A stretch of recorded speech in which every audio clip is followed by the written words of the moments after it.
Hello नमस्कार, जय हिंद प्यारे साथियों। मैं करण चौहान स्वागत करता हूं आप फिर एक बार आपके अपने प्यारे यूट्यूब चैनल फ्यूचर प्रोजेक्ट पर। आज के इस वीडियो में हम देखेंगे हमारे जो एयरफोर्स नेवी आईसीजी की जो क्लास से चल रही है पॉलिटी की, वो आज हमारे जो भाग 3 है उसके अंदर हमने पहले एक क्लास अपलोड की थी जिसमें हमने कम्प्लीटली अनुच्छेद नहीं पढ़ा, लेकिन 15 तक वहां पे मैंने अनुच्छेदों को कल हमने उस क्लास को अपलोड कर दिया है। तो आप उस क्लास का रिव्यू देखने के बाद हमें बताना क्लास कैसी लगी। और आज हम इस शानदार सी क्लास को और शुरू करते हैं। इसके अंदर आज हम पूरे कम्प्लीटली जो भाग 3 में अनुच्छेद है वो कम्प्लीटली आज इस क्लास में कंप्लीट कर लेंगे। तो ये क्लास आपके एग्जाम के ओरिएंटेड आपके लिए बहुत ही मोस्ट इंपॉर्टेंट क्लास है, इसलिए इसे पूरा देखें। जो आपके एग्जाम एयरफोर्स का 2027 में एक 2027 वाली भर्ती और नेवी आईसीजी 2026 में आने वाली जो इम्पोर्टेंट वैकेंसी है उनके लिए बहुत ही इम्पोर्टेंट है। तो हमारी पॉलिटी का 8 भाग 4 है। अगर आप हमारे चैनल पे नए हो तो सब्सक्राइब कर दो और बेल आइकन बटन को दबा दो, जिससे कि आपको नोटिफिकेशन भी समय पर मिल जाए। और हमें कमेंट बॉक्स में बताना कि अब आपको अगर ज़्यादातर लोग हमारे साथ अगर जुड़ना चाहते हैं तो कमेंट बॉक्स में बता देना कि हम लाइव क्लास से लेना शुरू कर देंगे। हमें कमेंट बॉक्स में बताना कि आपकी आज की क्लास जो हमारी शानदार सी क्लास है कैसी लगेगी। पूरी क्लास को देखने के बाद तो हम आज की शानदार सी क्लास को शुरू करते हैं। तो आज की हमारी शानदार सी क्लास में कल हमने क्या देखा पहले वो देख लेते हैं। जैसे कल हमने देखा भाग 3 के बारे में, यानी कि जिसमें हम मौलिक अधिकार देखे। उसके अंदर भाग 12 से कितने 35 तक अनुच्छेद थे। यह अधिकार भारतीय संविधान में कहाँ से लिया गया, तो यह भी हमने बताया कि यह अमेरिका से लिया गया भारतीय संविधान। कल वाले को एक बार क्या कर लेते हैं, हम रिवाइज कर लेते हैं। भारतीय संविधान में मूल अधिकार कितने 7 प्रकार के, लेकिन वर्तमान में 6 है। जो संपत्ति का अधिकार है, मैंने बताया कि जो संपत्ति का जो अधिकार था उसको 44वें संविधान संशोधन 1978 के द्वारा क्या कर दिया, कानूनी अधिकार बना दिया और 300 खंड ए के अंदर डाल दिया। वर्तमान में जो 6 मूल अधिकार है तो वो कौन कौन से, उनसे पहले मैंने आपको ट्रिक बताई कि समस्त शोध संस्कृति के उपचार, यानी कि समता का अधिकार, लोक स्वतंत्रता का अधिकार, किस में कितना अनुच्छेद है, यह भी मैंने इस वीडियो के अंदर बताया है इस क्लास में। अगला धार्मिक स्वतंत्रता का अधिकार है। सांस्कृतिक एवं शिक्षा का जो अधिकार है वह अनुच्छेद 29 से 30 में दे रखा है। सार्वजनिक औपचारिक का अधिकार वह अनुच्छेद 32 को भीमराव अम्बेडकर ने क्या कहा, संविधान की आत्मा कहा। किसने, तो संविधान की आत्मा किसने कहा, किस अनुच्छेद को कहा, तो भीमराव अम्बेडकर ने 32वें अनुच्छेद को। और 31वें के मैंने बताया कि जो हमारे क्या संपत्ति का जो अधिकार है वह किस अनुच्छेद में जोड़ा गया है, तो संपत्ति का जो अधिकार है वह 31वें अनुच्छेद 300वें खंड ए में जोड़ दिया गया, जो संपत्ति का अधिकार है। अनुच्छेद 12 के अंदर क्या दे रखा है, हमने यहाँ से अनुच्छेद शुरू किया था 12 से 35 तक, इसलिए 12 से यहाँ पे हमने शुरू किया कि जो अपना निर्णय खुद ले सके वह क्या राज्य कहलाता है। यानी राज्य के बारे में बता रखा है किसके, अनुच्छेद 12 में। जैसे भारत सरकार हो सकती है, राज्य विधानमंडल हो सकता है। अनुच्छेद 13 के अंदर बताया अल्पीकरण का सिद्धांत, मतलब क्या है, ऐसा कानून जो संविधान बनने के पहले या बाद में बना हो वह फंडामेंटल राइट्स यानी कि जो मौलिक अधिकार है विरोध करता है तो उसका क्या मूल अधिकार या जो हमारा मूल अधिकार है वो हटा दिया जाएगा। तो अपने मौलिक अधिकारों का उल्लंघन करता है वो डालने का अधिकार क्या है, तो ये संवैधानिक अधिकार है। अगला समता का अधिकार, अगला पॉइंट हमारा जो समता का अधिकार उसमें अनुच्छेद कितने है, तो उसके अंदर अनुच्छेद है 14 से लेकर 18 तक, कितने 14 से 18 तक इसमें अनुच्छेद है। और इसके बारे में भी हमने कल बताया था। फिर इसके आगे है विधि के समक्ष समता का अधिकार। समता को ब्रिटेन के संविधान से लिया गया। कानून के नजर में समानता, विधि का समान संरक्षण को अमेरिका के संविधान से लिया गया। कानून का पालन करना, अनुच्छेद 15 जाति, धर्म, लिंग, जन्म स्थान के आधार पर सार्वजनिक स्थानों पर भेदभाव नहीं किया जाएगा। अनुच्छेद 16 के अंदर दे रखा है लोक नियोजन के अवसर की समानता। फिर इसी में पॉइंट लगा के रखे हैं, जैसे जनसंख्या के अनुपात में आरक्षण की जो व्यवस्था है वह किस अनुच्छेद में, अनुच्छेद 16 के अंदर ही, इसके अंदर ही है। अनुच्छेद 14 के अंदर, 16 के अंदर, 16 के अंदर है। तो फिर अब देखते हैं इसी प्रकार हमारे कहते अनुच्छेद 16, ये देखो हमने 16 में क्या आरक्षण की व्यवस्था भी अनुच्छेद 16 में 103वां संविधान संशोधन 2019 में किया गया। आरक्षण की जो चर्चा है इसी अनुच्छेद में है। ईडब्ल्यूएस को 10% आरक्षण मिला, वे किस अनुच्छेद के अंदर, 16 के अनुच्छेद के अंदर। तो हम आज की हमारी इस क्लास में शुरू करेंगे। तो शुरू करने से हमारा आज का जो कौन सा होगा, संविधान का कौन सा पाठ है, तो हमारे संविधान का जो पार्ट है वह है अनुच्छेद 17। कौन सा? अनुच्छेद 17। तो यहाँ लिखेंगे अनुच्छेद 17।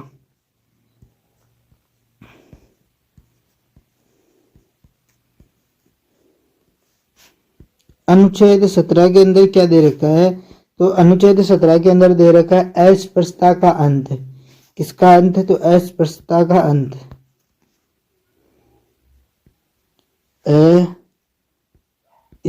अस्पृश्यता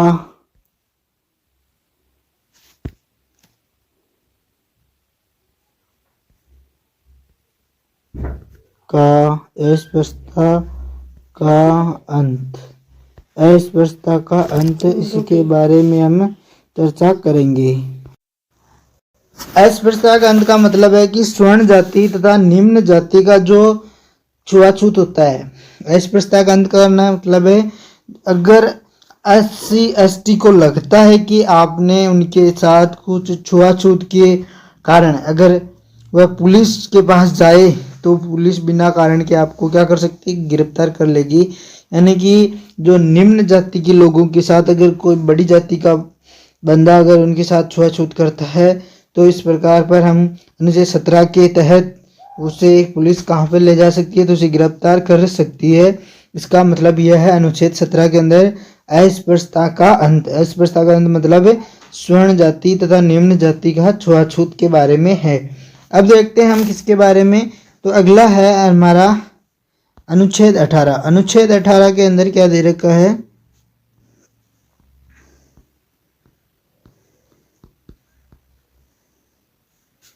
अनुच्छेद 18 में दे रखा है उपाधियों का अंत। किसका अंत? तो उपाधियों का अंत। अनुच्छेद 18 में देख रखा है उपाधियों का अंत। उपाधियों का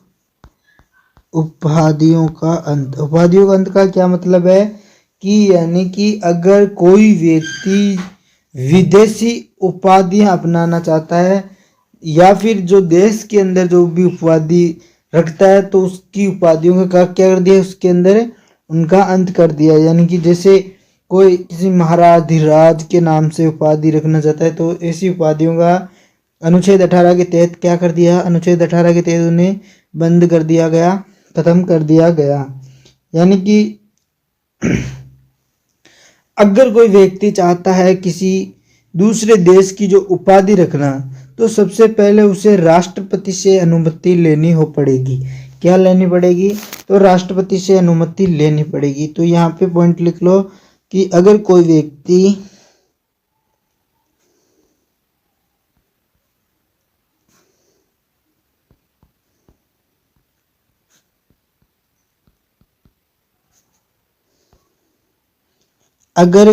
व्यक्ति विदेशी उपाधियां रखना चाहता है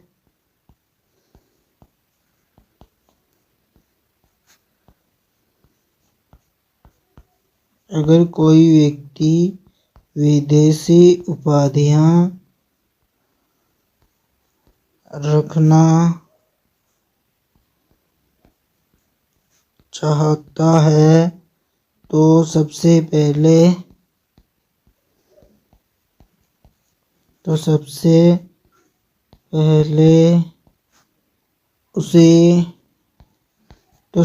उसे क्या करना पड़ेगा?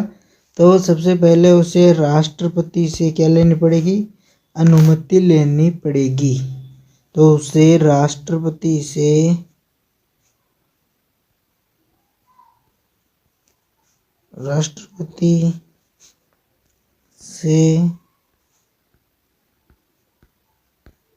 अनुमति लेनी पड़ेगी। अगर कोई किसी भी प्रकार की उपाधि धारण करना चाहता है तो उससे क्या लेना पड़ेगा? राष्ट्रपति से अनुमति लेनी पड़ेगी, फिर वह उपाधि धारण कर सकता है। लेकिन इसके अंदर भी क्या लिख लो? तो इसके अंदर जो नोट पॉइंट डालो, एक शानदार सा नोट पॉइंट। इस नोट पॉइंट में क्या है? जो नोट पॉइंट है वो नोट पॉइंट में क्या दिखाऊंगा कि अगर मान लो उनको उपाधि नहीं रखनी तो फिर क्या करेंगे, यानी कि वो भारत रत्न, पद्म विभूषण या पद्म भूषण को क्या करते हैं, भारतीय सेना में, कला में आदि क्षेत्रों में दिया जाएगा। यह उपाधियों का अंत करके यह जो इम्पोर्टेंट हमारे क्या आभूषण दे रखे, यानी कि जो रत्न दे रखे हैं, उपाधियां, इनको दे दी जाएगी, इनको नष्ट नहीं किया जाएगा। क्या है कि भारत रत्न,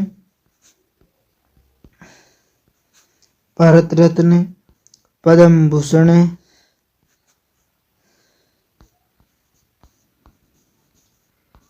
पद्म विभूषण,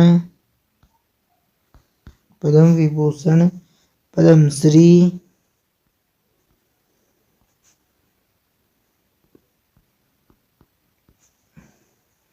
एटसेट्रा। मान लो एक्स्ट्रा को क्या करना पड़ा, बाकी सभी को एटसेट्रा एटीसी, एटसेट्रा यानी आदि भी मान सकते हैं। यहाँ पे आदि को क्या करेगा, भारत में किस क्षेत्रों में दिया जाएगा, तो भारत में कला, ऐसे भी एग्जाम के थ्रू इम्पोर्टेंट नोट है इसलिए लिखा रखा है। जैसे भारत में सेना के अंदर दिया जाएगा, कला के अंदर दिया जा सकता है, और कुछ जैसे दूसरे प्रदर्शन है उनके के क्षेत्रों में दिया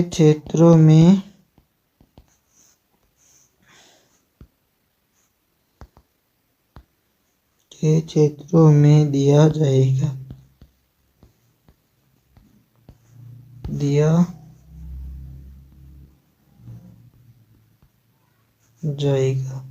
तो यह रहा हमारा अनुच्छेद कौन सा, तो हमारा अनुच्छेद 17 और 18 के आज की मैंने चर्चा की है, जैसे अस्पृश्यता का अंत और उपाधियों का अंत, इसके बारे में बता दिया है। अब हम जो हमारा भाग 2 था, यानी कि इसी के अंदर जो अगला क्या था कि हमने जो क्या पढ़ा था, हमने समता का अधिकार पढ़ा था। अब हम देखते हैं स्वतंत्रता का अधिकार। स्वतंत्रता का अधिकार के बारे में देखेंगे कि हमें किस किस प्रकार की स्वतंत्रता मिली है। जैसे कि स्वतंत्रता का अधिकार, हमारे पास स्वतंत्रता का अधिकार है, तो वह कौन कौन सा है। स्वतंत्रता का अधिकार, इसके अंदर जो आर्टिकल है वह कितने हैं, तो स्वतंत्रता के अधिकार के अंदर जो अनुच्छेद है वह कितने हैं, तो इसमें हम देखेंगे इसके अंदर जो अनुच्छेद है वह है 19 से 22 तक। इसमें क्या है, अनुच्छेद 19 से 22 तक इसमें क्या है, अनुच्छेद है 19 से 22 तक इसमें अनुच्छेद है। तो अब हम देखते हैं स्वतंत्रता के अधिकार के बारे में। तो हम यहाँ पे सबसे पहले देखेंगे अनुच्छेद कौन सा, तो अनुच्छेद हम पहले स्वतंत्रता के बारे में जान लो क्या होता है स्वतंत्रता। जैसे कि आपको मालूम है स्वतंत्रता का मतलब क्या होता है कि आप पूरी तरह से स्वतंत्र तो हो, यानी कि आप कहीं भी घूम सकते हो, जा सकते हो। वो किसके कारण जाते हो, तो वह संविधान के अनुच्छेद 19 और 22 के, अनुच्छेद 19 के तहत आप कहीं भी घूम सकते हो। इसके अंदर आपको जो अनुच्छेद 19 है, यानी कि स्वतंत्रता का अधिकार मानने का मतलब है बोलना, घूमने, खाना पीना आदि सभी की जो, और पुलिस यदि किसी जुर्म करने पर गिरफ्तार कर ले तो 24 घंटे के भीतर आपको न्यायालय में प्रस्तुत करना होगा।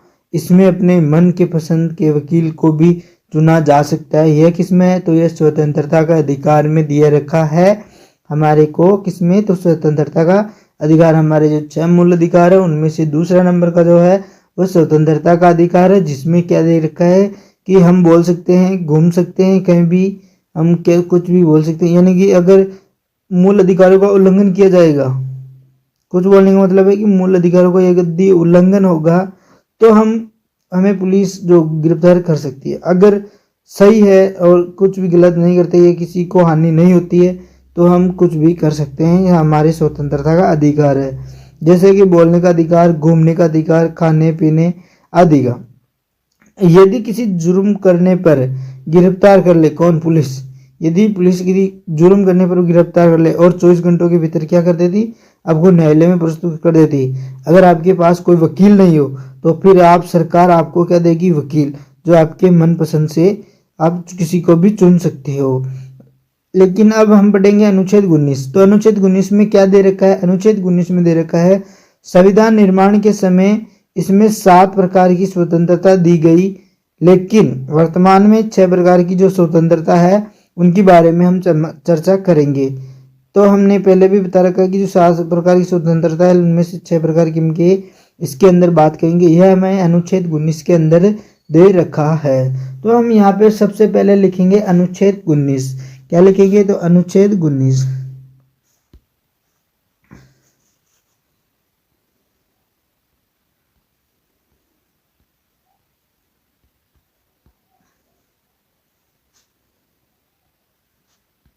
अनुच्छेद 19, अनुच्छेद 19 में क्या दे रखा है कि संविधान निर्माण के समय इसमें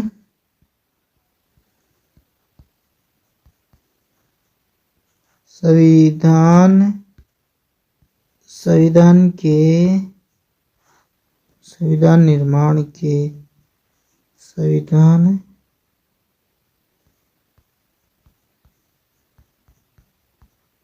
निर्माण के समय इसमें 7 प्रकार की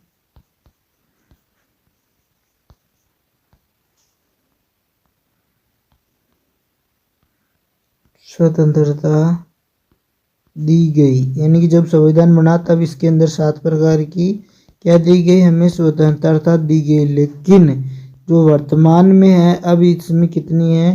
तो वर्तमान में 6 प्रकार की स्वतंत्रता। कितने प्रकार की? वर्तमान में 6 प्रकार की स्वतंत्रता है। वर्तमान में कितनी है? तो वर्तमान में 6 प्रकार की स्वतंत्रता है। तो अनुच्छेद खंड 6 को 44वें संविधान 1978 द्वारा हटा दिया गया। किसको? तो अनुच्छेद 19 खंड 6 को 44वें संविधान द्वारा हटा दिया गया। क्या था तो उसके बारे में मैं आपको बताऊंगा, और क्यों हटा दिया गया इसके बारे में मैं भी आपको आगे बताऊंगा। तो हम पहले पढ़ते क्या है? तो हम पढ़ते अनुच्छेद 19 खंड ए मानो या एक मानो। तो 19 अनुच्छेद 19 खंड 1, 19 खंड 1 में क्या दे रखा है? तो 19 खंड 1 में दे रखा है हमें बोलने की आज़ादी, अपनी भावनाओं को प्रस्तुत किया जा सकता है। यानी कि इसे प्रेस की स्वतंत्रता भी कहा गया। किसको? अनुच्छेद 19 खंड 1 को। यहाँ पे लिख लो, बोलने की आज़ादी हमें है क्या? बोलने की आज़ादी।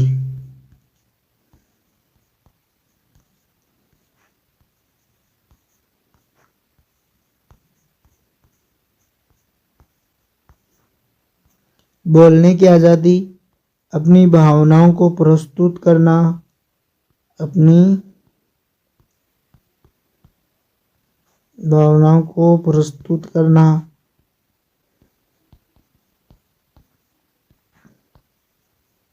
यानी प्रस्तुत किया जा सकता है। वह किस अनुच्छेद के अंदर? तो 19 खंड 1 के अंदर, जब तक अगले वाले को क्या ठेस नहीं पहुंचता। ऐसे तो आप जाके किसी को भी अपनी भावना बता दोगे, लेकिन जब तक उसे ठेस नहीं पहुंचता, अगर उसे ठेस पहुंच जाता है तो फिर आपका जो अधिकार है वह खत्म कर दिया जाएगा और आपको क्या, फिर आपको प्रसाद मिलेगी। अगला हमारा है अनुच्छेद 19 खंड 2। इस कोष्टक में 2 लिखने का मतलब खंड 2। इसका मतलब क्या है? 19 के अंदर दे रखा है कि बिना हथियार सभा करने की आज़ादी है। यानी कि कहीं कहीं पर तो लोग हथियार लेके फिर करते हैं सभा, लेकिन अनुच्छेद 2 के तहत क्या है? बिना हथियार। अगर अनुच्छेद 2 न होता तो आज भाईचारा नहीं रहता, क्योंकि ज़्यादातर लोग किसकी में हथियार से ही अपना काम चला लेते हैं। किसी को शांत कुछ मामला ठंडा करना पड़ता है तो इसके लिए अनुच्छेद 2 काम आता है, यानी कि बिना हथियार सभा करने की जो आज़ादी है वो किस में है, तो अनुच्छेद 2 के अंदर है। बिना हथियार सभा करने की जो आज़ादी अनुच्छेद खंड 2 में दे रखी है। अब हम देखेंगे अनुच्छेद खंड 3, इसमें क्या है, इसमें जो है वो है क्या है इसके अंदर वो भी बताऊंगा। अनुच्छेद खंड 2, एक बार यहाँ पे इसको बदल देता हूँ।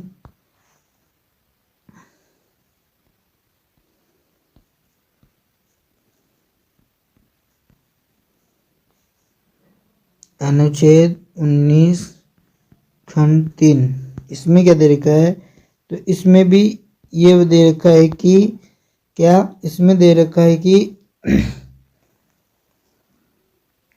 संगठन की बनाने की जो स्वतंत्रता है, एकत्रित होने की स्वतंत्रता है, जैसे कि आरएसएस मान लो, हनुमान दल मान लो, एग्जाम्पल के अनुसार ऐसे संगठन की बनाने की जो स्वतंत्रता, किस कोई भी संगठन बना सकता है, यानी कि यहाँ पे लिखो संगठन बनाने की स्वतंत्रता, संगठन को बनाने की स्वतंत्रता, बहुत सारे लोग एक जगह एकत्रित होने की स्वतंत्रता, संगठन को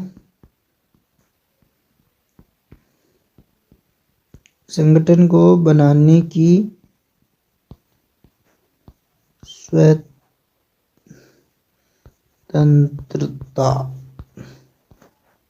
स्वतंत्रता है, यानी संगठन बनाने की स्वतंत्रता है। किसके अनुसार, अनुच्छेद 19 खंड 3 के अनुसार संगठन बनाने की व्यवस्था भी है। अब हम क्या देखेंगे, अब हम कुछ और आगे देखेंगे, क्या देखेंगे, तो अनुच्छेद 19 खंड 4,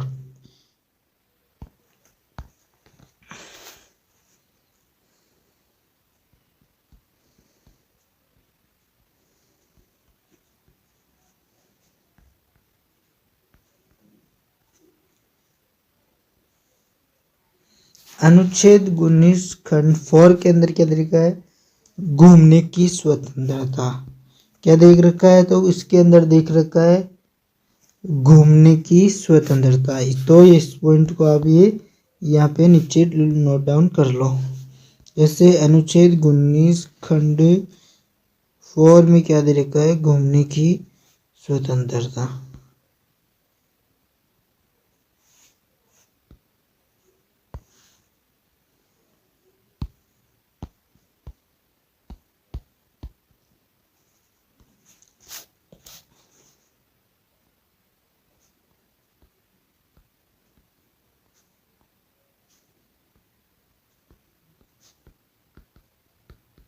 घूमने की जो स्वतंत्रता है किसमें है, तो वह अनुच्छेद 19 खंड 4 के अंदर है, यानी कि आप बिना रोके टोके पूरे भारत में चारों ओर घूमने की जो स्वतंत्रता है तो वो आपको दे दी गई, किसमें, अनुच्छेद 19 खंड 4 में।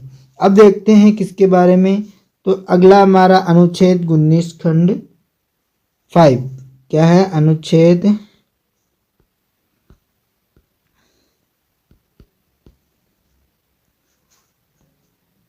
19 खंड 5, अनुच्छेद 19 खंड 5 में क्या दे रखा है, इसमें जो दे रखा है वो बहुत ही इम्पोर्टेंट है। क्या है, जैसे कि व्यवसाय करने की व्यवस्था, यानी कि क्या है, मतलब व्यवसाय करने की जो व्यवस्था है, यानी जो स्वतंत्रता है। आज हमारे भारत के अंदर कितने लोग व्यवसाय कर रहे हैं, लेकिन ये किसके कारण, तो ये अनुच्छेद 19 खंड 5 के कारण ही कर रहे हैं, वरना ऐसे कोई व्यवसाय नहीं कर सकता, किसी दूसरे देश में से कोई व्यवसाय नहीं कर सकता, या किसी अपने देश में। तो व्यवसाय करने की जो स्वतंत्रता है उसके कारण ही जो लोग व्यवसाय करते हैं, बिजनेस करते हैं, वरना अगर उस पर की भी रोक टोक हो तो कोई भी नहीं कर सकता, क्या, बिजनेस यानी व्यवसाय नहीं कर सकता। अब देखेंगे किसके बारे में, अनुच्छेद 19 खंड 7, अनुच्छेद 19 खंड 7। तो मैंने पहले बताया कि आपको अनुच्छेद 19 खंड 6 के बारे में, लेकिन अनुच्छेद 19 खंड 6 हम यहाँ पे नहीं लिखाएंगे। क्यों नहीं लिखाएंगे, इसका भी क्या कारण है? तो इसका भी एक मोस्ट इम्पोर्टेंट कारण रहा है, उसको हम बता देते हैं आपको। तो अनुच्छेद खंड 7 को तो हम यहाँ पे चर्चा करेंगे। पहले अनुच्छेद 19 खंड 6 के बारे में देख लो। अनुच्छेद 19 खंड 6 को क्या कर दिया गया? तो मैंने बताया कि इसे 300वें अनुच्छेद में यानी कि 300वें आर्टिकल में डाल दिया। क्यों डाल दिया? इससे भी जो अनुच्छेद 19 खंड 6 संपत्ति का अर्जित करने का जो अधिकार है, इसको क्या कर दिया? समाप्त कर दिया गया। यह पहले अनुच्छेद 19 खंड 6 में था, फिर बाद में से किसमें 300वें खंड ए में डाल दिया गया। एक तो वो संपत्ति का अधिकार वो 31वें में था, जो जिसको किसमें डाला? तो वो 300 में डाला था, लेकिन उसे 300 खंड ए के अंदर डाल दिया गया। किसको? संपत्ति अर्जित करने का जो अधिकार है। इसी कारण इसको जो संपत्ति का जो अर्जित करने का जो अधिकार है, उसे अनुच्छेद 19 खंड 6 से हटा दिया और उसे 300 खंड ए में डाल दिया। तो हमने अनुच्छेद 19 खंड 6 के बारे में तो बता दिया, लेकिन 7 के बारे में क्या है? अनुच्छेद 19 खंड 7 के अंदर दे रखा है आवास की योजना स्वतंत्रता, यानी कि आप पूरे भारत में कहीं पर भी रह सकते हो। आवास की स्वतंत्रता, आपको आवास करने की स्वतंत्रता है। आप पूरे भारत में कहीं पर भी घूम सकते हो, रह सकते हो। यह अनुच्छेद 17 के अंदर है। अब देखते हैं किसके बारे में। तो हमारा जो अनुच्छेद 19 कंप्लीट हो गया, तो हम देखेंगे अनुच्छेद 20।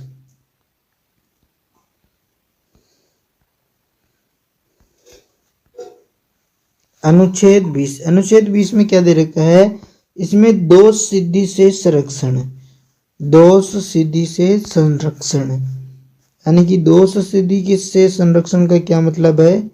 दोष सिद्धि से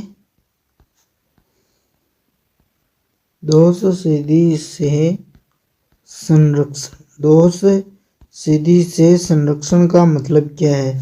तो इसका जो मतलब है वह क्या है? इसका जो मतलब है वह मतलब है कि इसमें 3 प्रकार की हमें स्वतंत्रता दे रखी है। कितनी प्रकार की? तो 3 प्रकार की स्वतंत्रता दे रखी है। जैसे यदि कोई व्यक्ति एक दोष करने पर उससे कितनी गलती करने पर कितनी सजा देनी चाहिए, वह किस में है? तो वह अनुच्छेद 20 में है, दोष सिद्धि से स्वतंत्रता के बारे में। जैसे कि एक व्यक्ति को एक दोष करने पर एक गलती की सजा दी जाए, सजा उस व्यक्ति को उस वक्त देनी चाहिए जिस समय जो कानून लागू हुआ, जिस समय जो कानून आधार पर दिया जाएगा, उसी कानून के आधार पर दिया जाएगा जिस वक्त उन्होंने गुनाह किया, ना कि पहले या बाद में बने कानून के आधार पर। जब किसी व्यक्ति ने किसी समय पर दोष किया हो और उस समय अगर वो कानून चल रहा हो, तो उस कानून के आधार पर ही उसे सजा दी जाएगी, ना कि यानी कि मतलब कि या तो आप उसमें कोई फेरबदल कर सकते हो या फिर पहले किया गया हो। सजा के बाद भी व्यक्ति को क्या दिया जाएगा? तो सजा के बाद भी व्यक्ति को संरक्षण दिया जाएगा। यह हमें अनुच्छेद 19-20 के अंदर दे रखा है, इसीलिए तो इसे दोष सिद्धि से संरक्षण कहा है। किसी भी व्यक्ति को तब तक दोषी नहीं ठहराया जा सकता जब तक न्यायालय है उसे दोषी करार साबित न कर दे। कौन न कर दे? तो न्यायालय उसे दोषी साबित न कर दे। तो यह किसमें है? तो यह अनुच्छेद 20 के अंदर है, दोष सिद्धि से संरक्षण है। इसमें कितने प्रकार की स्वतंत्रता है? तो इसमें 3 प्रकार की है। वह कौन कौन सी है? तो चलो हम यहाँ पे लिखते हैं, आपको भी बता देता हूँ जिससे कि आपको नोट डाउन करने से याद भी हो जाएगी। अगर जिसको ये पॉइंट नहीं लिखना है वो ठीक है, यानी कि उसे याद हो गया। अगर आपको याद नहीं होता है तो लिख लो। इसमें 3 प्रकार की स्वतंत्रता दी गई है।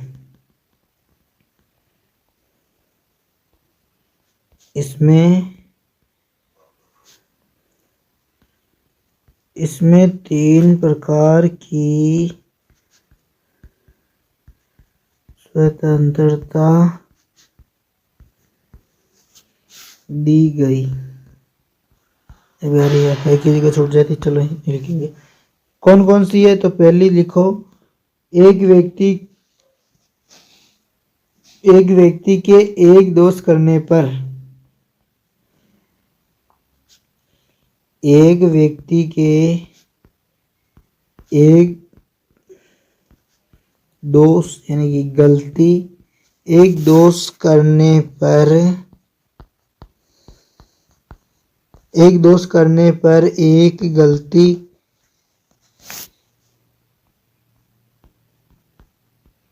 एक गलती की एक ही क्या दी जाएगी, एक सजा दी जाएगी, एक सजा दी जाए। और दूसरा पॉइंट क्या है, दूसरा पॉइंट है कि सजा उस वक्त के कानून के आधार पर दिया जाएगा जिस वक्त उन्होंने गुनाह किया, ना कि पहले या बाद में बने कानून के आधार पर सजा दिया जाएगा। तो आप यहाँ पे लिखो, सजा उस वक्त के कानून पर दिया जाएगा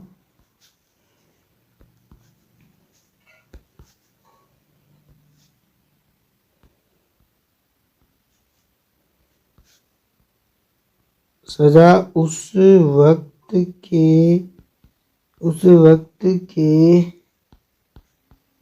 कानून पर दिया जाएगा जिस वक्त पर उस कानून के आधार पर, उस कानून के उस वक्त के कानून के आधार पर, यानी आपने क्या उस वक्त सजा उस वक्त के कानून पर दिया जाएगा जिस वक्त वह कानून लागू रहा है। जब वह क्या करता है तो वह गुनाह करता है तब। तो अगला पॉइंट क्या लिखो, तो अगला पॉइंट लिख लो इसी के अंदर, तीसरा पॉइंट, सजा के बाद भी व्यक्ति को क्या दिया जाएगा, संरक्षण। सजा के बाद भी व्यक्ति को, सजा के बाद भी व्यक्ति को संरक्षण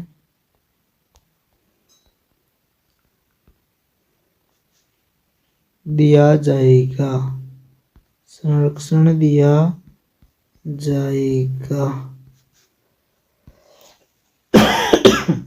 तो यहाँ पे एक नोट पॉइंट बना के लिख लो। क्या लिखना है नोट पॉइंट के अंदर, किसी भी व्यक्ति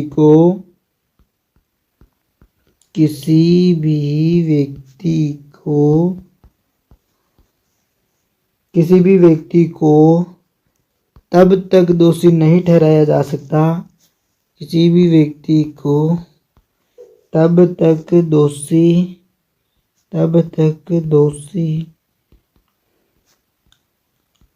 नहीं ठहराया जा सकता,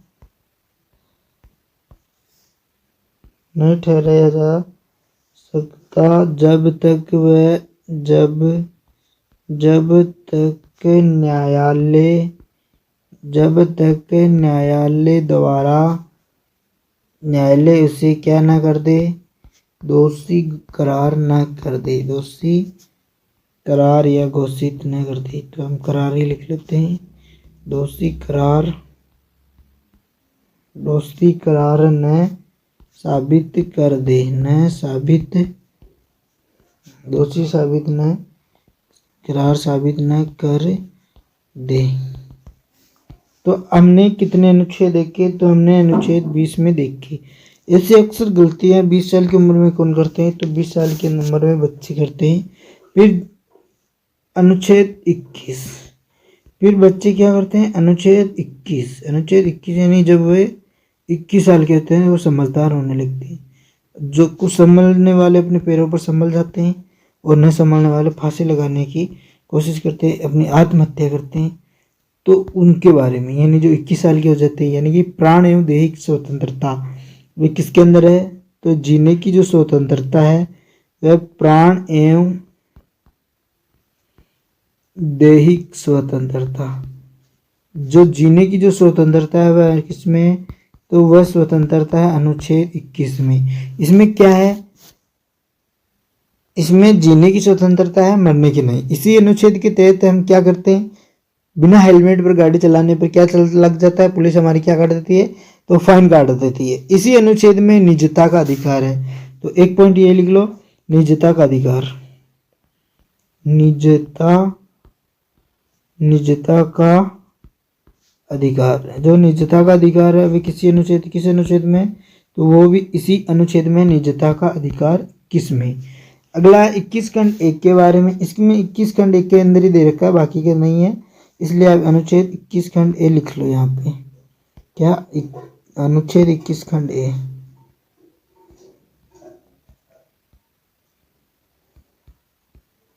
अनुच्छेद 21 खंड ए। अनुच्छेद 21 खंड में क्या दे रखा है?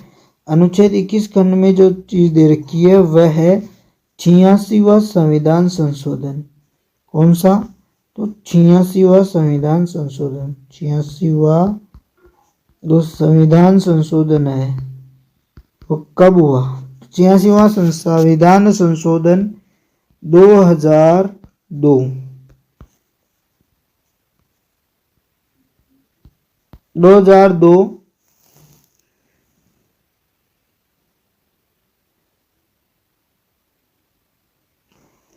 86वां संविधान संशोधन 2002 में क्या जोड़ा गया? 2 में अनुच्छेद 21 जोड़ा गया।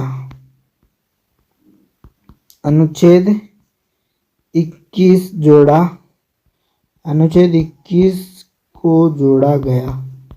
किसको? अनुच्छेद 21 खंड ए लिख लो, या फिर अनुच्छेद 21 को जोड़ा गया। जिसमें क्या अधिकार है? जिसमें शिक्षा के अधिकार को मौलिक अधिकार बना दिया गया। क्या बना दिया? क्यों जोड़ा? तो इसका जोड़ने का कारण था कि शिक्षा के अधिकार को क्या बना दिया जाए? जिसमें शिक्षा के अधिकार को, जिसमें शिक्षा के अधिकार को, शिक्षा के अधिकार को क्या कर दिया जाए? मौलिक अधिकार बना दिया। शिक्षा के अधिकार को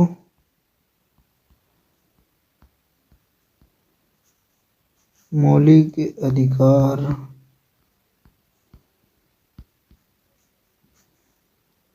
मौलिक अधिकार बना दिया गया, बना दिया गया।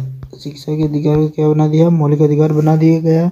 यानी कि 6 से जो 14 वर्ष के जो बच्चे हैं, 6 से 14 ईयर के जो चाइल्ड है, जो बच्चे हैं, जो चिल्ड्रन है, उनको क्या कर दी जाए? बच्चों को क्या? निःशुल्क,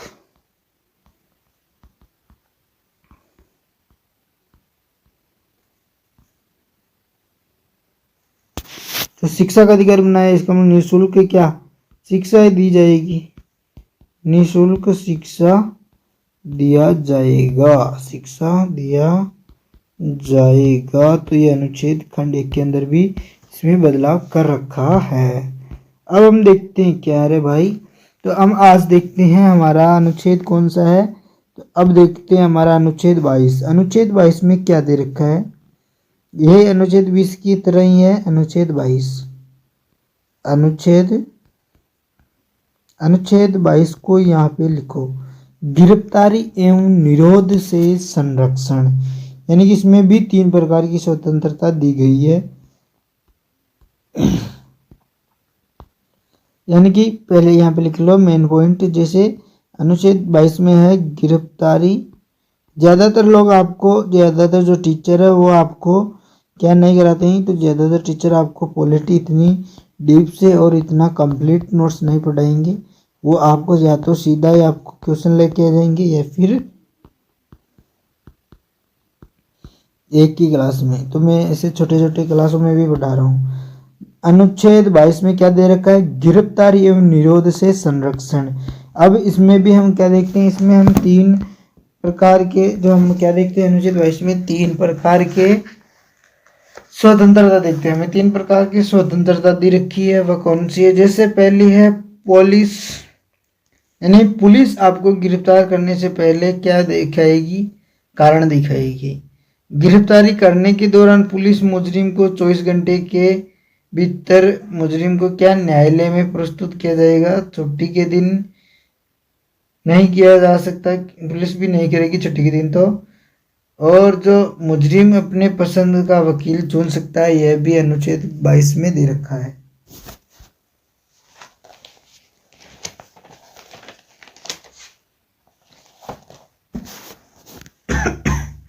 तो हमने अनुच्छेद 22 तक तो यहाँ पे चर्चा कर ली है। अब हम देखते हैं हमारा जो मौलिक अधिकार है 6, तो 6 में से हमने 2 तो देख लिए। अब हम देखते हैं तीसरा, हमारा तीसरा जो मौलिक अधिकार है तो वह कौन सा है। तो आइए एक बार हम उनके बारे में भी इस वीडियो के अंदर देख लेते हैं इसी क्लास में आगे। तो वह है शोषण के विरुद्ध अधिकार। क्या है, तो वह शोषण के विरुद्ध अधिकार है।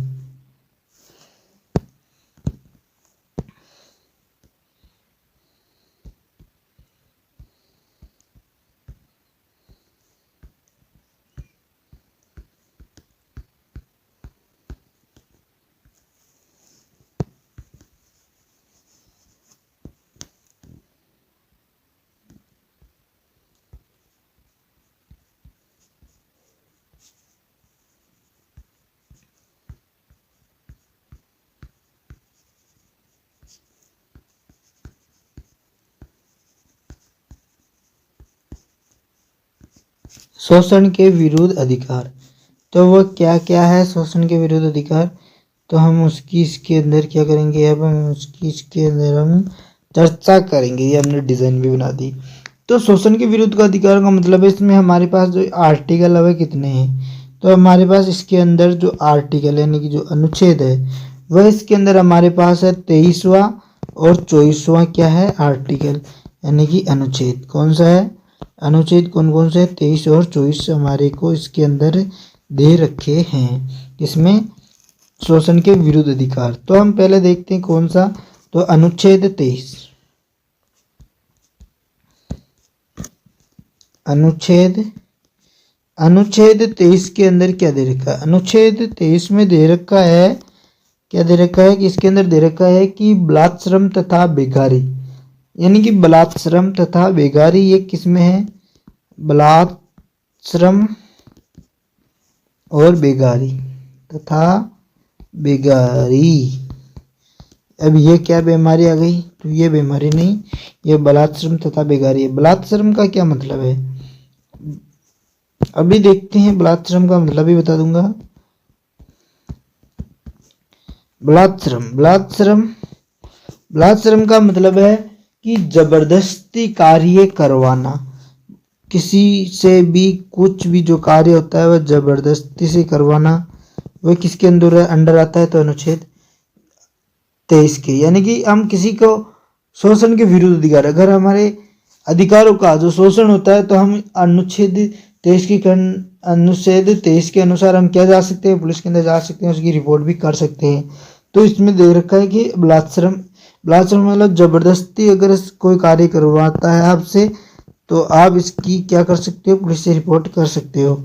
जबरदस्ती कार्य करवाना एक तो यह होता है, अगर आपको लगता है कि आपके काम को क्या जो आपसे जबरदस्ती काम कराया जाता है तो आप इसके तहत जा सकते हैं, अनुच्छेद 23 के तहत। अगला है बेगारी। बेगारी का मतलब बिना मजदूरी का कार्य। बिना मजदूरी का कार्य हम सिर्फ कहाँ करते हैं, तो वही आपको मालूम है।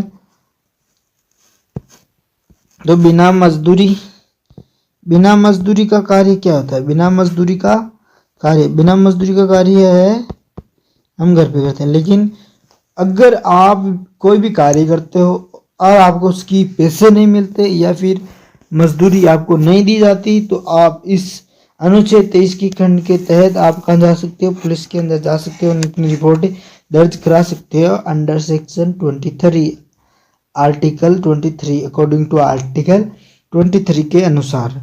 तो हम देखते हैं अगला हमारा अनुच्छेद है अनुच्छेद 24, आर्टिकल 24।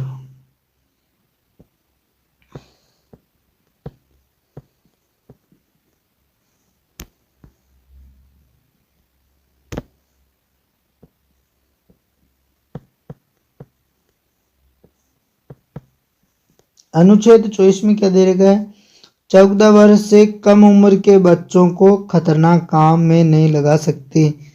जैसे क्या कौन से हो सकते हैं? जैसे स्टील फैक्ट्री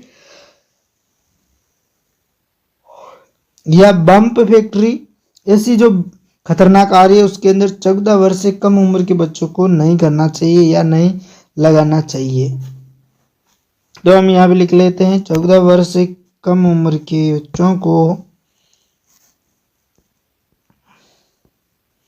लेकिन बहुत ही घर परिस्थितियों के कारण कुछ बच्चे जाते हैं, लेकिन उन्हें नहीं जाना चाहिए, नहीं लगवाना चाहिए।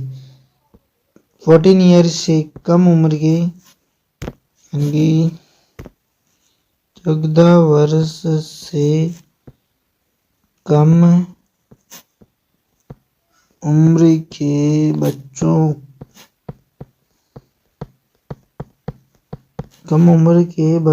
को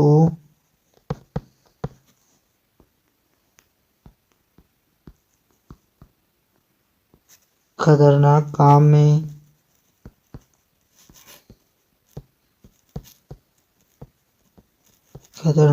में नहीं लगा सकते हैं। एग्जाम्पल लिख लो, स्टील फैक्ट्री,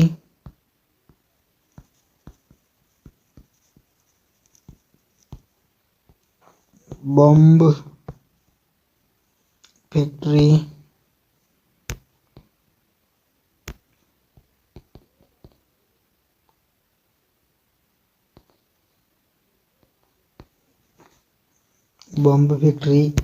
इनमें आप उनको नहीं लगा सकते हो। यह अनुच्छेद किस में दे रखा था? अनुच्छेद 24 में। तो हमने कितने हमारे जो मूल अधिकार हैं 3 के बारे में चर्चा कर लिया। अब हम देखेंगे हमारा चौथा नंबर का जो मौलिक अधिकार है उसके बारे में हम देखेंगे।